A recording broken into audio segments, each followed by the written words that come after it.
এক মোটরের কার্যনীতি, মোটর আর ডাইনামো, এই দুটোর মধ্যে একটা মাস্ট পরীক্ষাতে আসবে, ঠিক আছে। অ্যাম্পিয়ারের সন্তরণ নিয়ম যখন আমরা পড়বো তখন বই দেখে দেখে একটা ওয়ার্ডও কিন্তু চেঞ্জ করা যাবে না, এই অ্যাম্পিয়ারের সন্তরণ নিয়মটা আমাদের পড়তে হবে, ঠিক আছে। অ্যাম্পিয়ারের সন্তরণ নিয়ম, এখানে আবার ফ্লেমিংয়ের বামহস্ত নিয়ম আর ডানহস্ত নিয়মও আছে, ঠিক আছে। ফ্লেমিংয়ের সূত্র দুটো আমি বলে দিলাম, ফ্লেমিংয়ের বামহস্ত আর ডানহস্ত দুটোই, ঠিক আছে।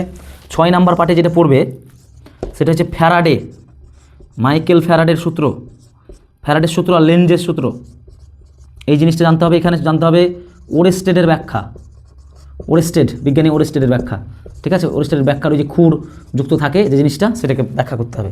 আর যেটা লাস্ট পজিশন 7 নাম্বার, ঠিক আছে, 7 নাম্বারে যেটা হবে সেটা হচ্ছে তোমাদের ভালো ইম্পর্ট্যান্ট একটা, যে সমবায় দিয়ে অঙ্ক আসবে, মানে সমবায় দিয়ে অঙ্ক, তড়িৎ সমবায় শ্রেণী সবাই আমি অলরেডি পোস্ট করেছি, অঙ্ক আসবে। তারপরে যে তড়িৎ ক্ষমতা, তড়িৎ শক্তি, বিওটি একক, ওই সমস্ত নিয়ে অঙ্ক আসবে, তড়িৎ ক্ষমতা, শক্তি, ওইটা দিয়ে অঙ্ক আসবে, ঠিক আছে। তাহলে এই কয়টা জিনিস আমরা যদি ঠিকঠাক দেখতে পারি তাহলে কিন্তু মোটামুটি আমরা 2 নাম্বারের কোশ্চেনের অ্যান্সারগুলো দিতে পারবো, ঠিক আছে। আরও দুটো যে বড় কোশ্চেন 100% শিওর আছে, একটা হচ্ছে বড় কোশ্চেনের মধ্যে, আচ্ছা মানে ব্রড কোশ্চেন, ঠিক আছে।